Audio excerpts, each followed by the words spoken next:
disposição também para entrar em todos os seus detalhes, em toda a sua profundidade. É realmente uma disciplina bastante abrangente, é uma cosmogonia. Aliás, uma vez me perguntaram, Gonzaga, o que é mais ou menos isso? Explica rapidinho, porque eu não sei. Né? O pessoal foi muito sincero no auditório e realmente disse cosmogonia. Eu dei um exemplo de um povo que existe no continente africano, em que ele acredita no seguinte, de que eles estavam na terra, eles nasceram filhos de uma grande árvore, que diante de um grande raio, rachou, aquela árvore rachou-se, né? E ao rachar, ela liberou os primeiros homens naquela terra. E eles seriam descendentes desses homens. Isso é uma cosmogonia. Isto é, a ideia que um povo tem de como e por que existem, de onde vêm, de onde procedem, qual a natureza deles e para onde vão também. Cosmogonia, portanto, é um entendimento sobre o cosmos. Pode ser uma coisa restrita. Os nossos índios têm cosmogonias muito interessantes. No extremo norte da Amazônia, cosmogonias muito, inclusive, bonitas. Outros povos acreditam, por exemplo, como algumas pequenas tribos na região do norte da Índia, eles acreditam que eles vieram das estrelas, né? E que os antepassados deles vieram da estrela. Eles explicam como foi criado o universo, o céu, quem sustenta as estrelas, né? Toda essa estrutura de ideias a propósito da realidade que nós vivemos, isso tudo integra a cosmogonia. Quem estuda o cosmos é cosmologia, o estudo do cosmos, num sentido bem abrangente. É uma disciplina, hoje em dia, multidisciplinar, né? Ela reúne hoje, os cosmólogos, hoje eles têm, entre eles, tem físicos, tem pessoas especializadas em muito campo, áreas do conhecimento, astrônomos, radioastrônomos e assim por diante. E hoje é um campo não só teórico, mas também de investigação prática. Mas a cosmogonia já diz respeito ao universo de entendimento que uma cultura tem, né, a propósito da cosmogênese, da antropogênese, quer dizer, do nascimento, do aparecimento da criatura humana e assim por diante. Tem umas que são simplórios, né? Tipo assim, por exemplo, como essa história da árvore que se racha com um raio e a primeira humanidade sai dali de dentro. Mas existem outras bem complexas. Existe a cosmogonia também cristã, né? Aquela consagrada pelos livros sagrados. Você vê a briga que está nos Estados Unidos, vocês têm acompanhado, entre os criacionistas e o pessoal da ciência e os evolucionistas. Os americanos estão discutindo isso, essa discussão chegou já no Congresso americano, porque vários estados estão obrigando as escolas a ensinar de que a origem do homem, da humanidade, etc., se deu há 7.000 anos atrás, de acordo com o que está na Bíblia. Eles não aceitam a teoria evolucionista. Deus criou o homem do barro, aquela história toda, e tirou a costela. Eles querem ipsilitris, quer dizer, um entendimento, uma transferência do simbólico para o real, direta, sem interpretação. Imagina a confusão você ensinar isso na escola e as escolas não poderem ensinar a versão científica da evolução, que também está errada, mas de qualquer forma é alguma coisa mais elaborada do que uma visão simplista, que é a visão da cosmogonia cristã clássica, divulgada pelas igrejas, né? E que não aceita uma série de coisas. Bom, se fosse por aí, a Terra ainda era o centro do universo, né? Você vê quanta gente foi para a fogueira porque discutiu isso. Meu Deus do céu. Mas é assim mesmo, a humanidade caminha assim, a nossa viseira é muito fechadinha, muito para baixo, e agora aparecem as chamadas cosmogonias de origem espacial. Não sou eu o único que faz trabalho nessa área. As cosmogonias que são canalizadas hoje fazem sucesso no mundo inteiro pela coerência, pela abrangência, e elas são muito parecidas. Existem ênfase em certos aspectos distintos. Por exemplo, quem já leu o livro de Urântia. O livro de Urântia é de um canal extraordinário e é uma cosmogonia também, só que ela é setorizada, ela realmente não abrange tudo.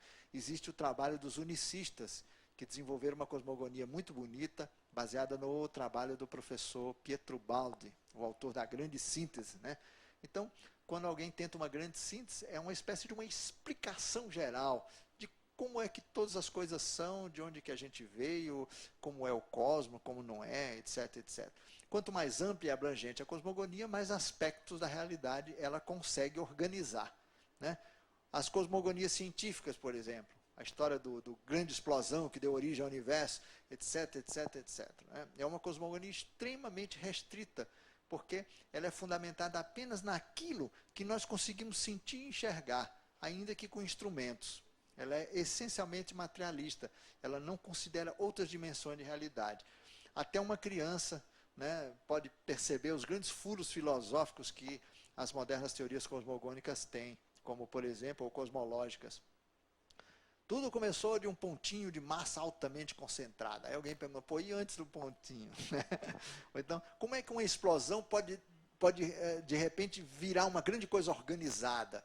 Porque a ciência, à medida que investiga a realidade, mais impressionado ela fica em observar que não existe, a não ser coisas organizadas. Existe um sistema inteligente por trás de tudo. Né, e sensível. Hoje os cientistas já estão falando de sensibilidade no plano atômico. Átomos bonzinhos, átomos mauzinhos, átomos que são simpáticos, átomos que não são, átomos que estão tendo reação diferente ao observador. Como se fossem micro-organismos, que isso já foi observado em nível de plantas, de animais, agora de micro-organismos também. Eles têm reação diferente conforme quem vai examinar. Né? Então, a energia da pessoa, o micro-organismo tem um comportamento distinto. Né? Se uma pessoa, às vezes, muito amável, aparece com o olho na lente da microscopia lá, de repente, eles se aglutinam, dizem que já foram vistos até apresentações. Olha que loucura. Um cientista dizendo um negócio desse, enlouquece, né?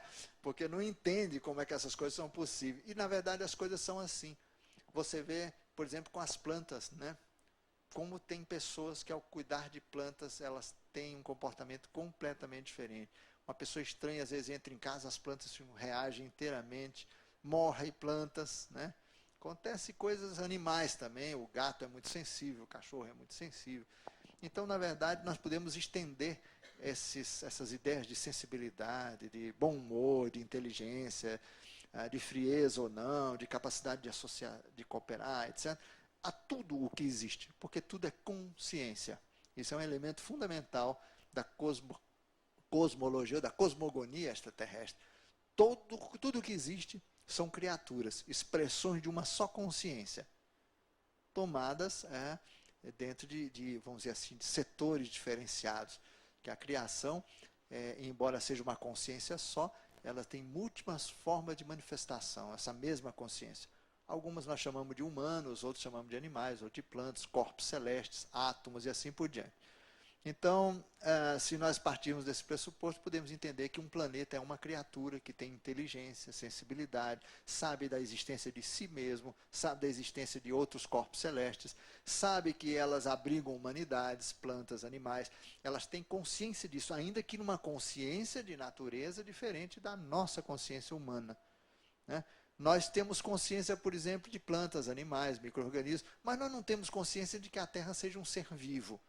A gente acha que é um corpo rochoso que abriga vida, mas a gente não percebe a interatividade entre duas consciências, a consciência do reino animal, do reino vegetal, do reino humano e a consciência do planeta. Né? E isso tudo são coisas que vai demorar, né? Ainda vai demorar bastante. A humanidade tem que experimentar muita coisa ainda, até que ela parta de uma visão mais abrangente. Mas, meus amigos, então, a Amazofia é apenas um título para uma cosmogonia específica, uma cosmogonia que foi montada, vem sendo montada, há mais de 30 anos de trabalho.